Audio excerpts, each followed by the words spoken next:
திருச்சிற்றம்பலம். தென்னாருடைய சிவனையை போற்றி, எந்நாட்டவருக்கும் இறைவா போற்றி. அனைவருக்கும் வணக்கம். 2025 எப்படி இருக்கும் அப்படிங்கிறத நம்ம பார்க்கலாம். இந்த புத்தாண்டுல 4 கிரக பயிற்சிகளாக போகுது. குரு, சனி, ராகு, கேது 4 பேருமே பெரிய கிரகங்கள், வருட கிரகங்கள்னு சொல்லுவோம். இந்த வருட கிரகங்கள் எல்லாமே இந்த வருஷம் மாறுறாங்க. ஒவ்வொரு ராசிக்கும் எந்த மாதிரி பலன்களை கொடுப்பார் அப்படிங்கிறத பார்க்கலாம். குரு பகவானை பொறுத்த வரைக்கும் பெருசா ஒன்றும் பாதிப்பை கொடுக்க மாட்டார். மறைந்திருந்தாலும் ஒரு யோகத்தை கண்டிப்பாக கொடுப்பார். இந்த ராகு வளர்ச்சி கொடுத்தாலும் ஒரு கெடுதலையும் கொடுத்து ஒரு சம்பவத்தை செஞ்சுட்டு போயிடும். கேது அப்படின்னு சொல்லக்கூடியவர் தடை தாமதத்தை கொடுத்தாலும் கூட உங்களுக்கு என்ன மாதிரி விஷயங்களை கொடுப்பார் அப்படின்னு பார்த்துட்டீங்கன்னா, சைலண்டா செய்யக்கூடிய விஷயம் எல்லாமே கேதுங்க. எல்லாத்தையும் பிரம்மாண்டப்படுத்தி செய்யக்கூடியது எல்லாமே ராகு. வெளிப்படைய சத்தமா செய்யறது எல்லாமே ராகு. கேது சைலண்டா சம்பவம் பண்ணக்கூடியது கேதுதான். அடுத்தது சனி பகவான். இந்த சனி அப்படின்னு பார்த்துட்டீங்கன்னா இந்த வருஷம், ஏன்னா இருக்கிறதுல 2.5 வருஷத்துக்கு ஒரு தடவை மாறக்கூடிய கிரகம் அப்படிங்கிறது பெரிய கிரகம் அப்படிங்கிறது நம்ம சனியை சொல்லுவோம். அப்ப சனி பகவான் உங்களுக்கு கும்பத்திலிருந்து மீனத்துக்கு போக போறார். அப்ப ராகுவோட இணையக்கூடிய ஒரு 2 மாதங்கள், அதற்கப்புறம் பார்த்தீங்கன்னா 2.5 வருட காலங்கள் அந்த வீட்டுலதான் இருக்க போறார். அப்ப சனி பகவான் என்ன பண்ணுவார் அப்படின்னு அனுபவத்தையும் கொடுத்து பாடத்தையும் கற்றுக் கொடுத்து ஒரு ஆசானாக செயல்படக்கூடியவர் சனி பகவான். அப்போ இந்த சனி பகவான், ராகு பகவான், கேது பகவான், குரு பகவான் இவங்க எல்லாம் என்னென்ன செய்ய போறாங்க அப்படிங்கிறத நம்ம ஒவ்வொரு ராசிக்கும் எப்படி இருக்கும் அப்படிங்கிறத நம்ம முழுமையா பார்க்கலாம். 25 எப்படி இருக்கும்? சிம்ம ராசியை பொறுத்த வரைக்கும் பார்த்துட்டீங்கன்னா, மேக்சிமம் சிம்ம ராசிக்கு கண்ட சனியினுடைய காலகட்டங்கள் டோட்டலா உங்களுக்கு முடிஞ்சிடும். இதுல ஃபர்ஸ்ட் நம்ம எடுத்துக்கக்கூடியது என்னன்னா, கண்ட சனி 2.5 வருஷம், அஷ்டம சனி 2.5 வருஷம். கண்ட சனியில ரொம்ப பாதிப்பா இருக்கு அப்படின்னு எடுத்துட்டீங்க, ரொம்ப கஷ்டப்பட்டுட்டீங்க அப்படின்னீங்கன்னா அஷ்டம சனி பாதிப்பு குறைவுதான். இல்ல எங்களுக்கு கண்ட சனியில பெரிய பாதிப்புகள்லாம் எதுவுமே இல்லை, நார்மலா தான் போயிட்டு இருந்தது அப்படின்னா அஷ்டம சனியில கொஞ்சம் பிரச்சனைகள் உண்டு. ஏன்னா சனி பகவான் இந்த வருஷம் 4 கிரகங்கள் மாறுறாங்க. ராகு, கேது, சனி, குரு நம்ம தெரியும் இல்லைங்களா? அப்ப ஃபர்ஸ்ட் சனி பகவான் வந்து உங்களுக்கு கண்ட சனியா இருக்கும் பொழுது உங்களுக்கு 7ஆம் வீட்டுல இருந்து கணவன் மனைவிக்குள்ள பிரச்சனைகள், பார்ட்னர் போட்டு தொழில் பண்ணிட்டு இருந்தா பிரச்சனைகள், அதே போல சில மருத்துவ செலவுகள் இதெல்லாமே கொடுத்துக்கிட்டு இருந்திருப்பாரு. இப்போ இந்த சனி பகவான் அடுத்தது 8ஆம் வீட்டுக்கு போவார். அப்ப 8ஆம் வீட்டுக்கு போகும்போது அஷ்டம சனியாக உருமாறும். அஷ்டம சனி அப்படின்னா அவமானங்கள், பண இழப்புகள் இதெல்லாம் ஃபர்ஸ்டா கொடுக்கக்கூடியது. அப்போ உங்களுக்கு கண்ட சனியில பாதிப்பு இல்லைன்னா அஷ்டம சனியில இந்த மாதிரி பாதிப்புகளை நிச்சயமா கொடுப்பார். இல்லைங்க இதுலயே நிறைய ப்ராப்ளம் போயிட்டு இருக்கு அப்படின்னா அஷ்டம சனியில கொஞ்சம் பாதிப்பு கம்மி தான். ஸோ அடுத்தது கேது. இந்த கேதுவோ உங்க ராசிக்கு 2ல இருந்துட்டு இருந்தார். இப்ப ராசிக்கு 2ல கேது இருக்கும் பொழுது பண இழப்புகளோ, கொடுக்கல் வாங்கல பிரச்சனைகளோ, பேச்சால குடும்பத்துல நிறைய பிரச்சனைகளை சந்திச்சிட்டீங்க, குடும்பத்தை விட்டே நிறைய பேர் பிரிந்து வாழ வேண்டிய ஒரு சூழ்நிலைகளை கூட ஏற்படுத்தி கொடுத்துருக்குது. ஒரு சிலர் இயற்கையாகவே கிரகங்களே அவங்க ஜாதகம் நல்லா இருந்ததுன்னா வெளிநாடு வெளியூரோ அனுப்பிடுது. இல்லை அப்படின்னா தனிப்பட்ட முறையில கணவன் மனைவிக்குள்ள குடும்பத்தை விட்டு பிரிந்து வாழ்றது இதெல்லாமே இந்த கேது கொடுத்துட்டு இருந்தார். இப்ப இந்த கேது அடுத்தது என்ன ஆகுறாரு அப்படின்னு பாத்துட்டீங்கன்னா, மே மாசத்துல உங்க ராசிக்குள்ளேயே வர்றாரு. அப்புறம் சந்திரன் கேதுவாக நிற்பார்.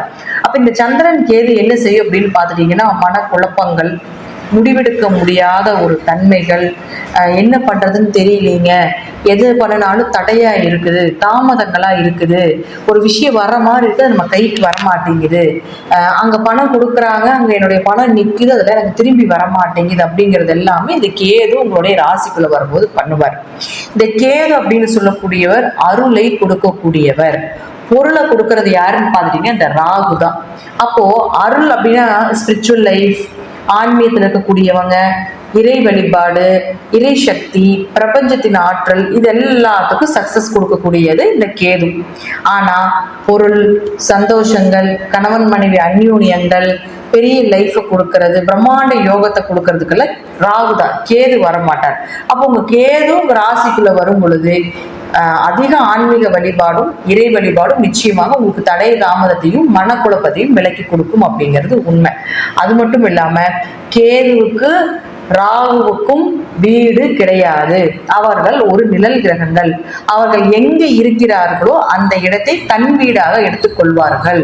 அப்போ இப்ப கேது இங்க இருக்காரு இல்லைங்களா, இது இந்த வீட்டின் அதிபதி யாருன்னு பாத்தீங்கன்னா சூரியன். இந்த வீட்டினுடைய ஓனர் சூரியன்.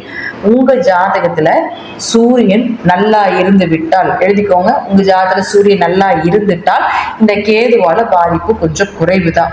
ஒருவேளை ஜாதகத்துல சூரியன் கெட்டிருந்தா இந்த கேதுவால பாதிப்பு கொஞ்சம் ஜாஸ்தி தான் அப்படிங்கறத எடுத்துக்கலாம். அப்ப கோச்சார ரீதியாக 1.5 வருஷம் இந்த கேது இங்கதான் இருப்பார். அப்ப கோச்சார ரீதியாக கேது எங்கெல்லாம், அதாவது சூரியன் எங்கெல்லாம், அதுக்கு சூரியன் ஐப்பசி மாசம் நீசமாவார். அதே போல பாத்துட்டீங்கன்னா தை மாதமும் மாசி மாசமும் பகையாவார், வைகாசி மாசமும் பகையாவார். வைகாசி மாசத்துல சூரியன் இங்க நிற்பார், தை மாசத்துலயும் மாசி மாசத்துலயும் சூரியன் இங்க நிற்பார். அப்ப ஜாதகத்துல யாரெல்லாம் வைகாசி மாசம், ஐப்பசி மாதம், அதே போல மாசி மாதம், தை மாசம் பிறந்தீங்களோ அவர்களெல்லாம் கொஞ்சம் கவனமா இருந்துக்கோங்க. அல்லது இந்த மாசத்துல சூரியன் வரக்கூடிய காலகட்டத்தில் இருக்கக்கூடிய சிம்ம ராசிக்காரர்கள் கவனமா இருந்துக்கோங்க அப்படிங்கறத முற்றிலும் உண்மை. அடுத்தது புரிஞ்சுது இல்லைங்களா? அடுத்தது பாருங்க ராகு. இந்த ராகு அப்படின்னு சொல்லக்கூடியவர் யாருன்னு பாத்துட்டீங்கன்னா வைரல் கிரகம். கேது சைலண்ட் கிரகம். சைலண்டா சம்பவம் பண்ணிட்டு போறது கேது. ஒரு 4 ரூமுக்குள்ள முடிச்சுட்டு போறது கேது. 4 ஊருக்கே காட்டுறது ராகு. இது ராகு எங்க இப்போ உங்களுடைய ராசிக்கு 8ல இருந்து கொஞ்சம் அவமானங்களோ, திடீர் பணவரவுகள், திடீர் அதிர்ஷ்டங்கள். உங்களுக்கு ராகுக்கு வீடு கொடுத்த கிரகம் உங்க ஜாதகத்துல குரு. அது நல்லா இருந்து விட்டால் திடீர் வருமானம், திடீர்னு உங்களுக்கு அதிர்ஷ்டங்கள் கிடைக்கிறது, ஒரு ப்ரமோஷன் கிடைக்கிறது, ஒரு ஊர் விட்டு ஊர் போறது, நினைச்சு பார்க்க முடியாத உச்சத்துக்கு போய் தொடர்றது எல்லாமே இந்த ராகு தான். குரு ஜாதகம் நல்லா இருந்தா இந்த விஷயத்த கொடுத்துருப்பாரு. அடுத்தது இந்த ராகு பார்த்துட்டீங்கன்னா உங்களுக்கு நேரம் எந்திரியாகி 7ஆம் வீட்டுக்கு வருவார். அப்ப 7ஆம் வீட்டுக்கு வரும்போது என்ன பண்ணுவார் அப்படின்னு பாத்துட்டீங்கன்னா கணவன் மனைவி சின்ன சின்ன கருத்து வேறுபாடுகள் உண்டு. ஏன்னா 7ஆம் இடங்கிறது முதல் திருமணம் தானே. அப்ப திருமணத்தை செஞ்சும் கொடுப்பாரு. நீங்க எதிர்பார்த்தபடி ஒரு சிலருக்கு சனி உங்க ஜாதகம் வீடு கொடுத்த கிரகம் சனி. உங்க ஜாதகம் நல்லா இருந்துட்டா ஊரே நினைச்ச அளவுக்கு திருமணம் நடக்கும். ஊரே பார்த்து பொறாமப்படுற அளவுக்கு திருமண வாழ்க்கை, கணவன் மனைவிக்குள்ள அண்டர்ஸ்டாண்டிங்கா வாழ்றது, இதெல்லாமே நடத்தி கொடுத்துருவார்.